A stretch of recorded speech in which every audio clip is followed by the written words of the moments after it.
Le chef de l'État veut remettre de l'ordre dans la gestion des ressources publiques. Face à la prolifération de structures administratives, souvent rattachées au ministère, le président Félix-Antoine Tshisekedi a demandé au gouvernement de lancer un processus d'identification de ces entités. L'objectif étant d'évaluer leur pertinence et leur efficacité en particulier au regard des fonds qu'elles consomment. Car, selon le chef de l'État, ces structures mobilisent non seulement des dépenses directes issues du trésor public, mais également de ressources indirectes qui échappent à la centralisation budgétaire. De manière concrète, les mesures exceptionnelles nécessaires porteront sur la rationalisation des dépenses relatives à certaines institutions dont la pertinence n'est plus avérée, mais qui continuent de mobiliser des ressources publiques importantes.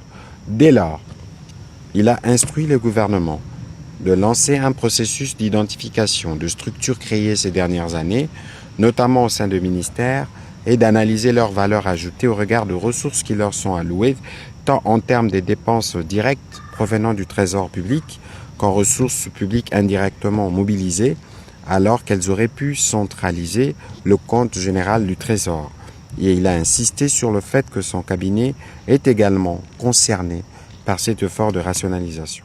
Cette démarche vise à assainir les finances publiques et à renforcer le contrôle de l'utilisation des fonds de l'État. Le gouvernement devra ainsi identifier les structures utiles et supprimer celles qui ne génèrent aucune réelle valeur ajoutée pour l'administration de la RDC. Une mesure de rigueur financière qui s'inscrit dans une volonté plus large de transparence et de responsabilisation dans la gestion de la chose publique.